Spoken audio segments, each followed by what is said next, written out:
Do you guys feel that you're ready to play an exhibition game, and how excited are you to be playing other people? The excitement level is definitely there.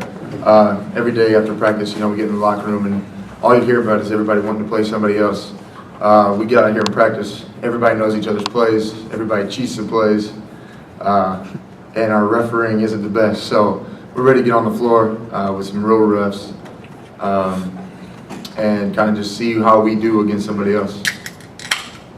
I agree with him 100%. We're ready to play against other people, and we're ready to showcase our talents, and ready to get things started. We're anxious for real, and we worked really hard this preseason, and hopefully it can carry over into the real season. Coach talked a lot about offensive execution, and just the fact that you guys haven't done that much with plays yet at this point. Is that pretty accurate, basically? Is that something that is a significant departure, I guess, from previous years? Yeah, a lot of the year, a lot during the season, we're just going to want to get out and go. I know Verdell said it the other day, we really, just because we really haven't worked on plays, we don't really look like a half-court team right now. We're the type of team that's been running, and once we get that ball, we're best when we're on the fly. So, plays, they'll be put in, and we have a couple. We do have a nice amount of plays, but really we're like a team that likes to get out and run, and we'll run it down your throat if we have to. That's just what we're about right now. When do you expect that to kind of convert, though? When it comes to Big Ten season, you guys are going to be in half court. That's just pretty much how it goes. Right. At what point, I guess, as a team, do you feel like that's something that you need to focus on? I feel like that. I don't know. I just feel like it'll come and go with the type of situations. Here in the exhibition games, it's just that's why we can't wait to see. Against each other, you play situational games, and you kind of check and see from there how you're playing. But against other teams in these exhibition games, we're going to see what works best, whether we get out and run or whether we need to take our time and bring the ball up and play the half-court team. I guess once we see that happening, then we'll decide when we need to put in more plays or whether we need to just keep it on the run. Victor, how's this team better now than it was at the end of the season last year? We're more experienced, more mature. We have more weapons now. We know what we have to do in order to win. We have to listen to our coaches. We got to play defense. We focus a lot on defense, and we're capable of taking our defense to the next level. And I think we're going to keep working on doing that, and we're going to continue doing that. And if we do that, I think we can be successful. So I think we've improved a lot. We've added on through the 3 freshmen, and you see from even the scrimmages that we've had on the Hall of Hoops, they're going to make an impact right away as well. So I'm just ready to get things going, man. Is there anybody beyond the coaches who are pushing you defensively? How much are you guys pushing each other? We got to do it every day, because that's what we're going to expect out of the league, because we've been through it. They're not going to lay back on us. They're not going to give us no second chances or anything like that. So we got to compete with each other every day, and that's what we're doing at a high level. Good for. You guys probably noticed Arizona and Butler got beat by these kind of Division II teams. Is that going to help motivate you guys tomorrow or Saturday?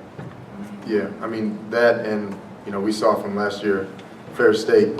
They come in here and it just comes to show what happens when your mind slips away from your goal. Our goal is to win all these games, and we just got to come up with the right mindset, and play from there. With the way we saw the ball move in the scrimmage, there was a lot of stuff, really just kind of bouncing around, no dribbling. Is that more, do you think, what you guys want to look like this year? Yeah, we feel like last year the ball would kind of be caught and just stop right there. Not a lot of ball movement last year. This year, it's kind of funny. We don't even do drills where we don't get to dribble. It's just kind of the way it goes this year. Like Vic said, we got a lot of weapons this year, and in order for everybody to get, to each person's specific talents, that ball's got to move. Whether it be, Vic off the drive, Will off the back door, get it to Cody in the post. Christian shooting. Ball's got to be moved around, and that's what we feel like is going to help our team out the best. I know Coach has talked about running things through Cody or running things through the post, maybe more than you have in the past. How much of an adjustment has that been for you guys?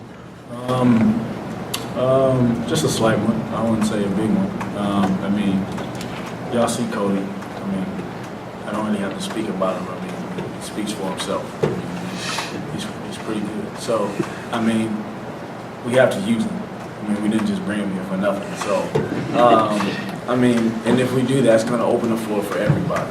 And it will. You'll see that. So we got to get him involved, you know. And like Coach said, if we work out the post, we're such a better team.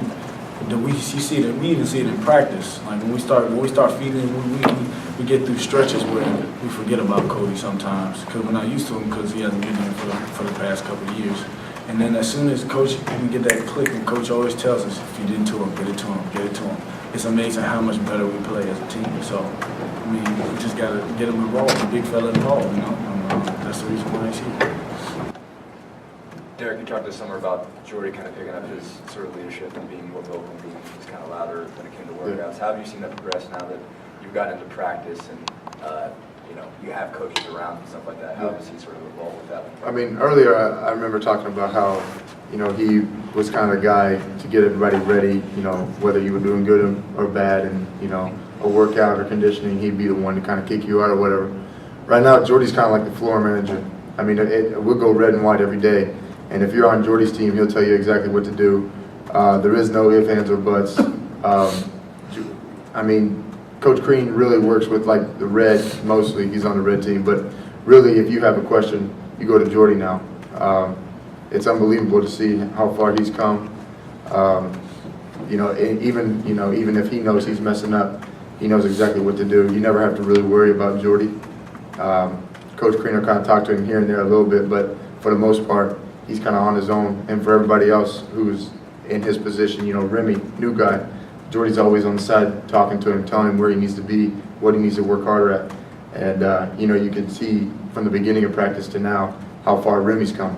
It's unbelievable. So really, I thank Jordy for, you know, getting everybody, you know, in a sense, we never had that. Jordy never really had that when he first came. So it's always nice to see him helping out Remy to get him ready for what's to come. So I mean, Jordy is kind of like the floor leader now. Was that easy for you to accept? Because you guys all came in at the same time, and now here's a guy who's your same class, kind of pointing out, telling you where to go. To be honest with you, I like it just because he's really helping me out. And I don't, you know, I'm not bringing up the ball as much as him.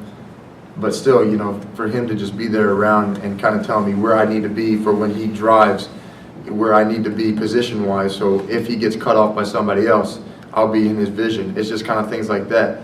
Jordy will be driving, tell me where he wants me to be on the floor, and really, you know, last couple of days, after him doing that, you know, a lot of the times I'm in spots where I wasn't and knocking down wide open shots just because of the defense not knowing where I'm at. And, you know, Jordy's really the one helping me through that, telling me where to be. I know you guys talked about integrating Cody too. I mean, how much does it help to have somebody like that that just kind of understands where everybody needs to be, so that when you're bringing in a new presence like that, it just kind of, does it make everything easier, bringing Cody in? It helps a lot, like I was saying before. And to piggyback on the Jordan thing, you know, Jordan came in here. I know, and he's Mr. Basketball for Indiana, and he came in here, and I'm from watching him at home and then coming here and playing with him. He's been a leader since I've ever seen him play. He has the attributes to be a leader. So I was listening to him when I first got here. I'm still listening to him today. When we did those things in the off season, and to get him working on his leadership skills, it helps him even better. He's more comfortable now talking to us, and we're more comfortable listening to him. And I know him coming in, he's helping Cody definitely. And now Cody's listening to him, and he's telling Cody what he has to do to work on, and bringing Cody in the gym extra to shoot and all that kind of stuff. So, I mean, it's just trying to string everything together so we can get this thing rolling. Okay, I need to get these guys to training tables, so anything else? Okay. We're ready to go.